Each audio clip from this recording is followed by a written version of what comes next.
அன்பார்ந்த மாணவர்களே வணக்கம்.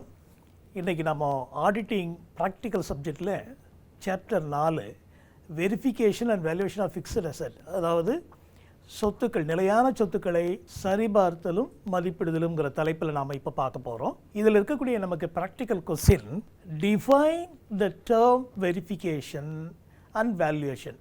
What are the auditor's duty regarding valuation and verification? இப்போ என்ன வெரிஃபிகேஷன்னா என்னன்னு நமக்கு தெரியும். முதல்ல டைட்டிலில் நம்ம கொடுத்துருக்கிற வெரிஃபிகேஷன் அண்ட் வேல்யூவேஷனில் முதல்ல what does it mean by verification, சரிபார்த்தல் தான் என்ன. ஒரு பொருள் நாம் கையாளும் போது நிறுவனத்தில் அது கையாளப்படுகிறதா, அங்கு இருக்கிறதா என்பதை நாம் சரிபார்த்தல் என்பது தான் வெரிஃபிகேஷன். அதுக்கான மீனிங்கை நான் இப்போ சொல்கிறேன். The institute of chartered accountant of India, அந்த நிறுவனம் என்ன டிஃபைன் பண்ணியிருக்கு வெரிஃபிகேஷனுக்கு பாருங்கள். ரொம்ப வெரி சிம்பிளாக, just existence, ownership, possession, freedom from encumbrances, proper recording, proper valuation. Existence, that particular asset it will be used, அது இங்கே நம்ம பயன்படுத்தின்னு இருக்கோம். ரெண்டாவது ஓனர்ஷிப், அதனுடைய முழு உரிமை இந்த நிறுவனத்துக்கு சொந்தமானது தான் அப்படிங்கிறத பற்றின ஒரு தெளிவு. தேர்ட் ஒன் பொசஷன், அது என்ன நிலையில் இருக்கிறது, வாங்கப்பட்ட நாளிலிருந்து இது நாள் வரையிலும் நாம் என்ன மாதிரியாக அதை நம்ம பயன்படுத்தியிருக்கோம். பொசஷன். ஃப்ரீடம் ஃப்ரம் என்கம்ப்ரன்சஸ், அதாவது ஒரு சொத்து நிறுவனத்தில் கையாளப்படுகிற போது அது வேறு எங்கும் அடமானம் போன்ற வில்லங்கங்களால் பாதிக்காத வண்ணம் இருக்கணும். அதாவது ஃப்ரீ ஃப்ரம் என்கம்ப்ரன்சஸ், முழுக்க முழுக்க that property owned by concern அப்படிங்கிறது, அதாவது இந்த நிறுவனத்துக்கு உரிமையானது தான் என்பதை நாம் உறுதி செஞ்சுக்கணும். அடுத்தது ப்ராப்பர் ரெக்கார்டிங், நம்ம என்னென்ன சொத்து வாங்கினோம், என்ன அளவில் பயன்படுத்தினோம், அதன் மீதான தேய்மானம் முறையாக நீக்கப்பட்டதா, இப்போ அதனுடைய மதிப்பீடு என்ன, இது மாதிரியான சமாச்சாரங்களை எல்லாம் நாம் பதிவு செய்துட்டு வரணும். அதான் ப்ராப்பர் ரெக்கார்டிங். தென் ப்ராப்பர் வேல்யூவேஷன். ஒரு ப்ராப்பர்ட்டி, ஒரு ஃபிக்ஸட் அசெட் நிறுவனத்தில் வாங்கி கையாளப்படுகிற போது அதனை தேய்மானத்தை நீக்கி ஒவ்வொரு ஆண்டும் மதிப்பீடு செய்துக்கிட்டே வரணும். இதெல்லாம் செய்கிறது தான் ஒரு ஆடிட்டருடைய மிக முக்கியமான பணியாக இருக்கணும். அதுதான் வெரிஃபிகேஷனுக்கான மீனிங்காக இங்கே கொடுக்கப்பட்டிருக்கிறது. Again I told you, the institute of chartered accountant of India defines verification as it aims at establishing, உறுதிப்படுத்துறது என்ன பாருங்கள், existence, ownership, possession, free from encumbrances, proper recording and proper valuation. இப்போது எளிமையாக இருக்கா? இதை சுலபமாக நம்ம மனனம் செய்யலாம். அதே நேரத்தில் தமிழில் சொல்ல போனோம்னாக்கா, இப்போது எக்ஸிஸ்டன்ஸ் இப்போ நடைமுறையில் இருக்கா, ஓனர்ஷிப் அது நிறுவனத்துக்கு சொந்தமானது தானா, பொசஷன் என்ன நிலையில் இருக்குது, ஃப்ரீ ஃப்ரம் என்கம்ப்ரன்சஸ் அது எந்த விதமான வில்லங்கமும் இல்லாமல் முழு சுதந்திரத்தோடு நிறுவனத்துக்கு சொந்தமாக பயன்படுத்தப்படுகிறது, ப்ராப்பர் ரெக்கார்டிங் முறையாக நாம் அந்த கையாளக்கூடிய நிலையான சொத்துக்களை எல்லாம் தேய்மானங்களை நீக்கி லாப நட்ட கணக்குகள் மற்றும் இருப்பு நிலை குறிப்புகளில் முறையாக அதை பதிவு செஞ்சுருக்கோமா. அடுத்தது ப்ராப்பர் வேல்யூவேஷன். ஒவ்வொரு முறையும் நாம் அந்த நிலையான சொத்துக்களை மதிப்பிடும்போது போதுமான எக்ஸ்பர்ட், அதாவது அதில் கைத்தேர்ந்த நிபுணர்களை கொண்டு இந்த வேல்யூவேஷன்லாம் சரியாக இருக்கா அப்படிங்கிறத பார்த்துக்கணும். இதுதான் வெரிஃபிகேஷனுக்கான meaning. Now, auditor's duty regarding verification. ஒரு தணிக்கையாளர் தன்னுடைய பணியை இந்த வெரிஃபிகேஷன் சரிபார்த்தலுக்கு எப்படி பார்க்கலாம். Auditor of business required to report in concrete terms that balance sheet exhibits a true and fair view of the state of its affairs. An auditor has to keep in mind following points while verifying the assets. என்ன சொல்ல வராங்க, ஒரு நிறுவனத்தில் auditor, தணிக்கையாளர் தன்னுடைய report மிக உறுதியாக இருப்பு நிலை குறிப்புகளில் வெளிப்படுத்துகிற மாதிரி, உண்மையாகவும் நேர்மையாகவும் வெளிப்படுத்துகிற மாதிரி இருக்க வேண்டும். அப்போது தணிக்கையாளர் தன் வசம் என்ன வச்சுக்கணும், முக்கியமான கருத்துக்களை என்ன வச்சுக்கணும் அப்படின்னா, என்ஷூரிங் எக்ஸிஸ்டன்ஸ் ஆஃப் அசெட்ஸ், இந்த நிலையான சொத்து நிறுவனத்தில் பயன்படுத்தப்பட்டு கொண்டிருக்கிறது, இங்கு இருக்கிறது, ஃபிசிக்கலாக அதனுடைய ப்ரெசன்ஸ் இருக்குது அப்படிங்கிறத அவர் உறுதிப்படுத்தணும். Ensuring the existence of assets, acquiring the assets for business, இந்த நிலையான சொத்து அந்த நிறுவனத்துக்காகத்தான், வேறு பயன்பாட்டுக்காக அல்ல, நிறுவனத்தினுடைய செயல்பாடுகளுக்காகவும் பயன்பாட்டுக்காகவும் தான் இந்த சொத்து வாங்கப்பட்டிருக்கிறது அப்படிங்கிறது ரெண்டாவது அவர் மைண்டில் வச்சுக்கணும். Third one, legal ownership and possession of the assets. Legal ownership, அந்த நிறுவனத்துக்கு சொந்தமானதுங்கிறதுக்கு போதுமான டாக்குமெண்ட்ஸ் ரைட்ஸ் எல்லாம் இருக்கணும். இப்போ பார்த்திங்கனாக்கா எந்த ஒரு நிலம் வாங்கினாலோ கட்டடம் வாங்கினாலோ அல்லது மெஷினரிஸ் வாங்கினாலோ அது நிறுவனத்தின் பெயரில் தான் வாங்கப்பட்டிருக்க வேண்டும். அப்படி நிறுவனத்தின் பெயரில் வாங்கப்பட்டிருந்தால் அதற்கான டாக்குமெண்ட்ஸ், அதுக்கான எவிடன்ஸ் இதெல்லாம் சரிபார்த்து அந்த லீகல் ஓனர்ஷிப் நிறுவனத்துக்கு சொந்தமாகத்தான் இருக்கிறதுங்கிறது தணிக்கையாளர் தன் வசம் உறுதிப்படுத்திக்கிறோம். Ensuring proper valuation of the assets, இது ரொம்ப முக்கியம். ஒரு சொத்தை நாம் பயன்படுத்தணும்னு சொன்னால் மதிப்பீடை என்ன மாதிரி வேண்டுமானாலும் கணக்காளர்கள் எழுதலாம், அல்லது நிறுவனம் தவறாக கூட எழுதலாம், கையாளலாம். தணிக்கையர் கவனமாக இருக்கணும். இந்த வேல்யூவேஷன் சரியாக இருக்கா அப்படிங்கிறத அதில் நிபுணத்துவம் பெற்ற நபர்களோடு கலந்து பேசி அவங்களிடத்திலிருந்து கருத்துருக்களை எல்லாம் வாங்கி, சஜஷன்ஸ் வாங்கி, அந்த வேல்யூவேஷன் சரியான முறையில் தான் மதிப்பீடுபட்டிருக்கிறது அப்படிங்கிறத இவர் உறுதிப்படுத்தணும். இன்கேஸ் அதில் ஏதாவது தவறு நேர்ந்தால் அதுக்கு முழு பொறுப்பு இவர் ஆகிடுவார். தணிக்கையாளர் தான் அதற்கான முழு பொறுப்பை ஏற்றுக்கொள்ள வேண்டும் என்பது விதி. அதுக்கு அடுத்தது ensuring that assets are free from any charge. ஒரு நிறுவனத்தில் கையாளப்படக்கூடிய சொத்துக்களை நிறுவனத்தினுடைய அனுமதி இல்லாமல் எந்த விதமான வில்லங்கமும் ஏற்படுத்தக்கூடாது. இப்போ உதாரணமாக கம்பெனிக்குன்னு கார் வாங்குகிறோம். கார் பயன்பாடுங்கிறது கம்பெனியினுடைய செயல்பாட்டுக்காக மட்டுமே இருக்கணும். அந்த நிறுவனத்தினுடைய உயர் அதிகாரிகளோ மற்றவர்களோ அதை தனிப்பட்ட முறையில் பயன்படுத்துகிறார்கள் அப்படின்னு சொன்னால் அது தவறான நோக்கமாகும். அந்த மாதிரி இப்போது ஒரு நிறுவனத்தினுடைய செயல்பாட்டுக்கு மாதம் ஒன்றுக்கு இவ்வளோ அளவுக்கு நாம் எரிபொருளை பயன்படுத்தலாம், அதை ஃபியூல் பவர் இவ்வளோ வச்சுக்கலாம் அப்படிங்கிற மாதிரியான ஒரு அமௌண்ட்டை ஃபிக்ஸ் பண்ணுறோம். அதையும் எக்ஸிட் ஆகி போகுது அப்படின்னு சொன்னால் அப்போது என்ன காரணத்தினால அந்த மாதிரியான பொருள் பயன்படுத்தப்படுகிறது, ஏன் இதை தனிப்பட்ட முறையில் பயன்படுத்துகிறார்கள் என்பதையெல்லாம் தேவையான விளக்கங்களோடு கேட்டு அதை பதிவு பண்ண வேண்டியது ஒரு தணிக்கையாளருடைய கடமை தான். இதெல்லாம் சாதாரணமாக நாம் எடுத்துக்கொள்ளக்கூடாது. ஒரு நிலையான சொத்தை மதிப்பீடு செய்கிறது எவ்வளோ முக்கியமோ அதே போல் அந்த நிலையான சொத்து வேறு எந்த விதமான தனிப்பட்ட முறையிலோ அல்லது வேறு எங்கும் அடமானம் போன்ற முறையிலோ பயன்படுத்தப்படவில்லை என்பதை உறுதி செய்துக்கிறோம். இதுதான் மிக முக்கியமானது. ஆக அகைன் நான் சொல்கிற பாருங்கள், நீங்கள் எழுதும்போது என்ன பண்ணணும், ஆடிட்டர்ஸ் டியூட்டி ரிகார்டிங் வெரிஃபிகேஷன், இந்த தணிக்கையாளர் தன்னுடைய நிறுவனத்தில் என்ன மாதிரியான பணிகளை மேற்கொள்ள வேண்டும் அப்படின்னாக்கா, முதல்ல நிறுவனத்தினுடைய சொத்துக்கள் இங்கு பயன்பாட்டில் இருக்கிறது அப்படிங்கிறத உறுதிப்பட தன்னுடைய ரிப்போர்ட்டில் தெரிவிக்கணும். ரெண்டாவது, அது நிறுவனத்தினுடைய பயன்பாட்டுக்காக மட்டுமே வாங்கப்பட்டது, அதுதான் acquiring the assets for business.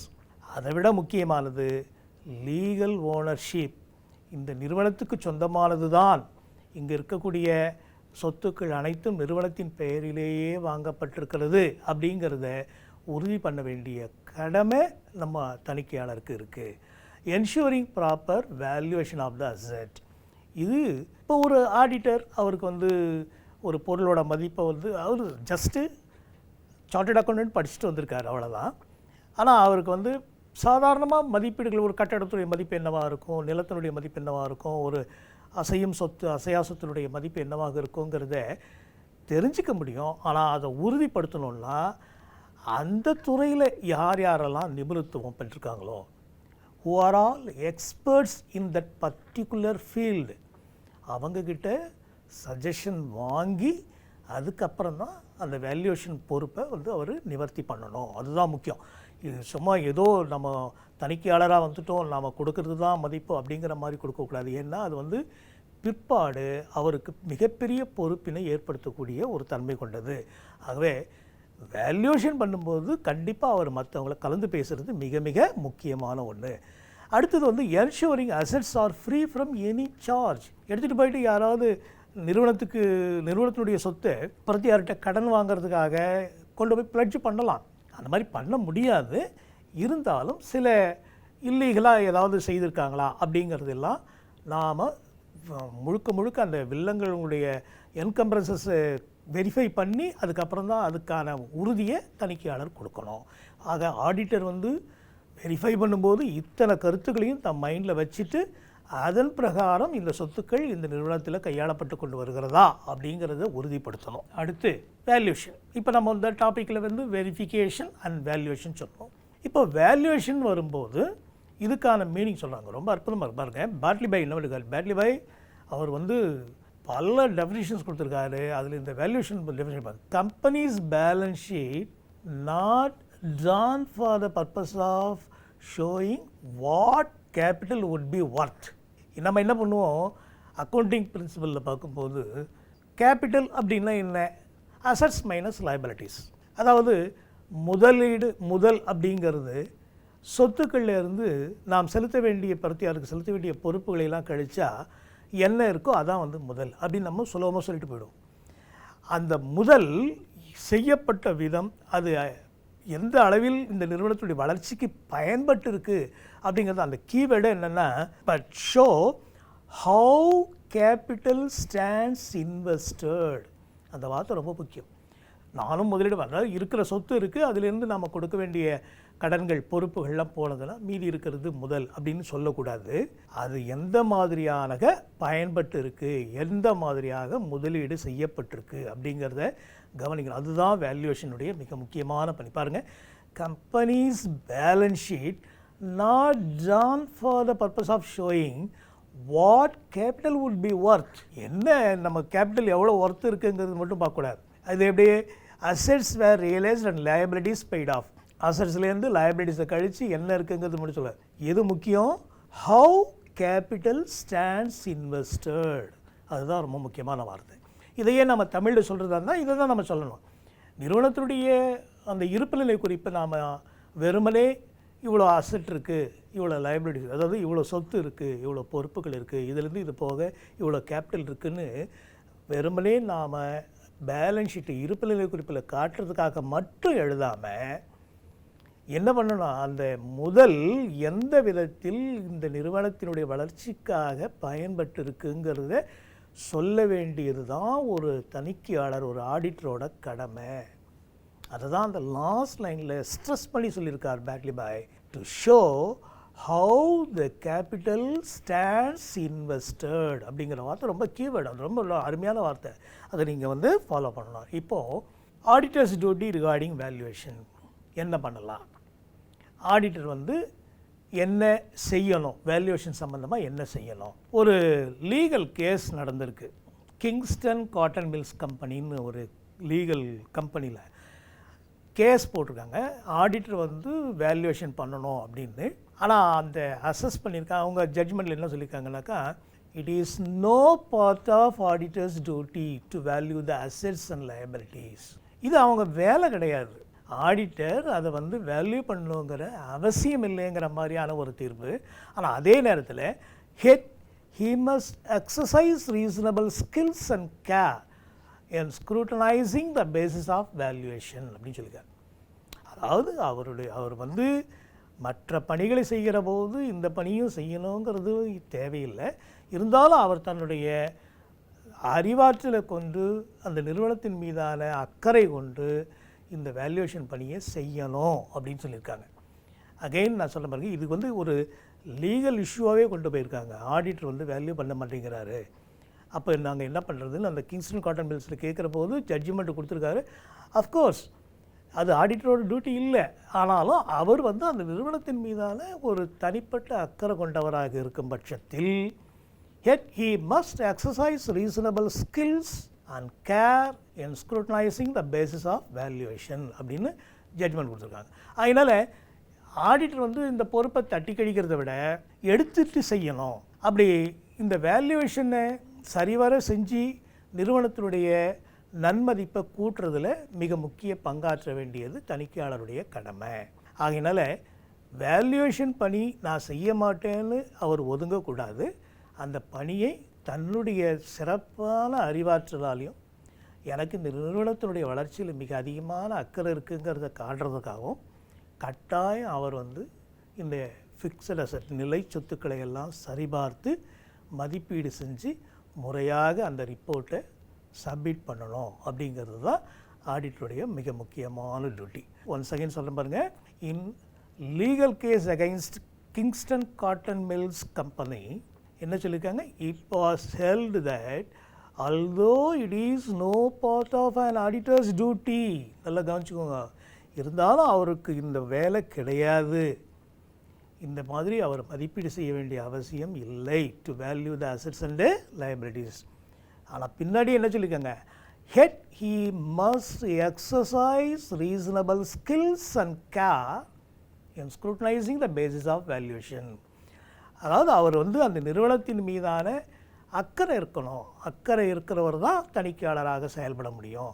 அப்படி இருக்கிறவர் கண்டிப்பாக இந்த மதிப்பிடும் பணியையும் சேர்த்து செய்யணுங்கிறது தான் அவருடைய தீர்ப்பாக இருந்திருக்கு. சரி, அப்போ என்ன பண்ணணும், ஆடிட்டர் வந்து இப்போது சொத்துக்களை எல்லாம் மதிப்பீடு பண்ணுறதுக்கு முன்னாடி அவர் auditor should certify profit and loss account shows true profit or loss for the year. ஒரு நிறுவனத்தினுடைய மிக முக்கியமான ரிப்போர்ட்டே வந்து பார்த்திங்கன்னா இந்த ஆனுவல் ரிப்போர்ட். அதுலேயும் பர்டிகுலராக ரிகார்டிங் அக்கௌண்ட்ஸ் ரிப்போர்ட் தான் ரொம்ப ரொம்ப முக்கியம். இந்த நிறுவனத்தை நம்பி முதலீடு பண்ண ஷேர் ஹோல்டர்ஸ், கடன் கொடுத்த கிரெடிட்டார்ஸ் கடனாளர்கள், ஃபைனான்ஷியல் இன்ஸ்டிடியூஷன்ஸ் நிதி நிறுவனங்கள், இவங்கள்லாம் வந்து எதை அடிப்படையாக வச்சு அந்த நிறுவனத்தோட டச்சில் இருக்காங்க, ஒரு தொடர்பில் இருக்காங்க அப்படின்னா இந்த ஆனுவல் ரிப்போர்ட், பர்டிகுலரி இந்த மாதிரி அக்கௌண்ட்ஸ் ரிப்போர்ட் தான். எஸ்பெஷலி ப்ராஃபிட் அண்ட் லாஸ் அக்கௌண்ட்டில் உண்மையான லாபமாக நஷ்டமானு சொல்லியிருக்காங்களாங்கிறத பார்ப்போம். இதை நாம் இந்த ப்ராஃபிட் ஆர் லாஸில் வவுச்சர் பேஸில் வந்து செலவு பண்ணுறது அல்லது இன்கம் வர்றது இதெல்லாம் வந்து எந்த காரணம் கொண்டும் அதிகமாக மறைக்க முடியாது. ஆனால் இந்த வேல்யூவேஷனில், அசெட் வேல்யூவேஷனில் மிகப்பெரிய அளவில் நாம் வந்து அதில் சற்று மாற்றங்களை கொண்டு வரலாம் அப்படிங்கிறது ஒரு ஆடிட்டர்ஸோட ப்ராக்டிஸில் இருக்கிறது. ஒரு அசெட் இருக்குது, அந்த பயன்பாட்டை வந்து ஒரு 5% டெப்ரிசியேஷன் போடலாம், ஒரு 20 இயர்ஸ் அந்த அசெட்டை நம்ம பயன்படுத்தலாம் அப்படின்னா ஆனுவலை ஒரு 5% வந்து நம்ம டெப்ரிஷியேட் பண்ணலாம் அப்படின்னு இருக்குதுன்னு வச்சுக்கோங்களேன். இப்போ அந்த கன்சர்ன் என்ன பண்ணுது, ஒரு 8% 10% டெப்ரிஷியேட் பண்ணுறாங்க. அப்போ என்ன அர்த்தம், ஒரிஜினலாக நமக்கு யூஸ் ஆக வேண்டிய அந்த மெஷினரி அப்படியே அதனுடைய லைஃப்பை குறைச்சி அதை நம்ம எடுத்து போட்டுற மாதிரியான ஒரு சூழ்நிலையை இந்த டெப்ரிசியேஷன் மூலியமாக அவங்க உருவாக்குறாங்க. இதை வந்து ஆடிட்டர் கண்ணு கருத்தமாக கவனித்து இது மாதிரி நீங்கள் பண்ணக்கூடாது, டெப்ரிசியேஷன் வந்து இந்த மெஷினரியினுடைய லைஃப் வந்து 20 இயர்ஸ் வரலாம். ஏன்னா இவர் வந்து அதுக்கான எக்ஸ்பர்ட்டோட கூட கன்சல்ட் பண்ணி அவருடைய சஜஷன் பேஸில் இவர் இந்த ரிப்போர்ட்டை கொடுக்கணும். சும்மா நம்ம கம்பெனியில் வந்து ஏதோ கொடுத்தோம் அப்படின்னு இருக்கக்கூடாது. கம்பெனியினுடைய டாப் அஃபீஷியல்ஸ்லேருந்து சிஇஓ, எம்டி, எல்லாருமே வந்து ஏற்றுக்கொள்ளக்கூடிய அளவுக்கு நம்முடைய சஜஷன்ஸ் ரிப்போர்ட் இருக்கணும். அதுதான் ஆடிட்டருடைய மிக முக்கியமான ஸ்கில். அது நமக்கு தேவை, யாரையும் ஏமாற்றாமல் true profit or loss for the year என்ன அப்படிங்கிறத ஒர்க் அவுட் பண்ணி ரிப்போர்ட்டாக கொடுக்கணும். அப்போ தான் அந்த நிறுவனத்தை நம்பி இருக்கக்கூடிய ஷேர் ஹோல்டருக்கும், கிரெடிட்டாருக்கும், அதர்ஸ் யாராக இருந்தாலும், ஈவன் டேக்ஸ் கலெக்ட் பண்ணுற கவர்மெண்ட்டாக இருந்தால் கூட இந்த மாதிரியான விவகாரங்களில் கண்டிப்பாக ஏமாற்றக்கூடாதுங்கிற ஒரு முக்கியமான கருத்தோடு செயல்படணும் அப்படிங்கிறது தான் ஒரு ஆடிட்டருடைய மிக முக்கியமான இருக்கும். அதனால தான் வேல்யூவேஷனை பற்றி திரும்ப திரும்ப சொல்லும்போது ஆடிட்டருடைய இது வேலை கிடையாது, இருந்தாலும் அவருடைய ஸ்பெஷல் ஸ்கில்லு அதை பேஸ் பண்ணி அவர் வந்து ஒழுங்கான முறையில் வேல்யூ பண்ணி நிறுவனத்தினுடைய உண்மையான லாபம் என்ன, நட்டம் என்னங்கிறத தன்னுடைய ரிப்போர்ட்டில் தெளிவாக பயன்படுத்தணும். An auditor should certify the profit and loss account shows true profit or loss for the year. அந்த true profit or lossங்கிறது எப்படி? இது மாதிரியான சில சமாச்சாரங்களை தான் நாம் தேய்மானத்தை நீக்கும்போது எந்த மாதிரி இப்போ உதாரணமாக அதிகமான தேய்மானம் நீக்கும்போது நமக்கு நட்டமாக தான் காட்டப்படுகிறது. அதை தான் இங்கே ஏமாற்றக்கூடாதுங்கிறதுக்கான ஒரு நோக்கத்தோடு சொல்லக்கூடியது. ஸோ அதுக்காக தான் ட்ரூ ப்ராஃபிட் ஆர் லாஸ் அப்படிங்கிற முறையில் சொல்லியிருக்காங்க. இந்த வார்த்தையை மட்டும் நல்லா கடைப்பிடிச்சிக்கோங்க. an auditor should certify that the profit and loss account shows true profit or loss for the year. அது மாத்திரம் இல்லை, financial report balance sheet shows true and fair view of the state of affairs. அதான் ரொம்ப முக்கியம். அதாவது நாம் balance ஷீட்டில் இருக்கிற சமாச்சாரங்கள் அத்தனை விவரங்களும் உண்மையானது தான், நேர்மையானது தான், இதில் எந்த தவறும் இல்லைன்னு சர்டிஃபை பண்ண வேண்டியவரே ஆடிட்டர் தான்.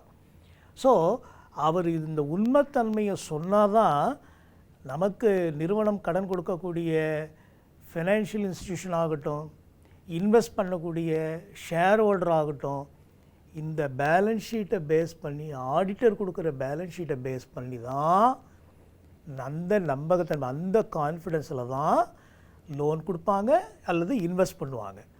அப்போது அதில் எவ்வளோ ஒரு நேர்மை இருக்கணும், அதுக்கு ஆடிட்டர் தான் முழு பொறுப்பு ஏற்றுக்கணும். Balance sheet shows true and fair view of the state of affairs of the company at the close of the year. அந்த வருஷ கடைசியில் பேலன்ஸ் ஷீட்டை கொடுக்குற போது எந்த மாதிரியாக இருக்க வேண்டும் அப்படிங்கிறத சர்டிஃபை பண்ண வேண்டியது ஆடிட்டர் தான்.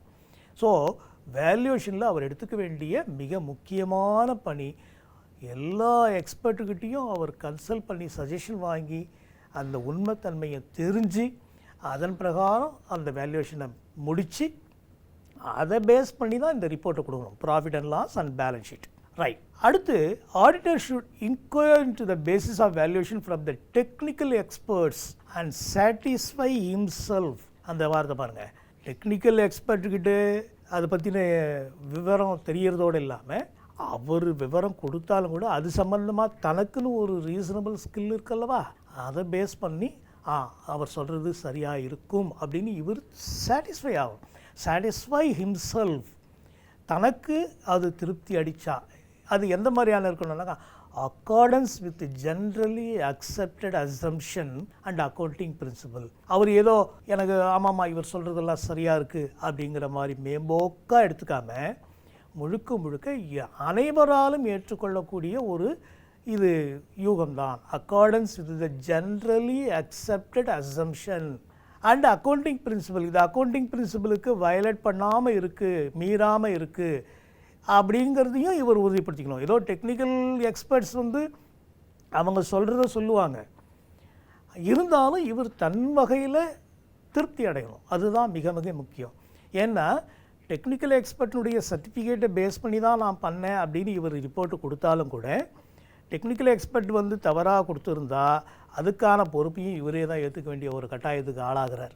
அதனால தான் ஆடிட்டர் ஜென்ரலாக வேல்யூவேஷனில் பொறுத்த வரைக்கும் மிக மிக மிக ஜாக்கிரதையாக ரொம்ப கேர்ஃபுல்லாக செய்ய வேண்டிய கட்டாயத்தில் இருக்கார்.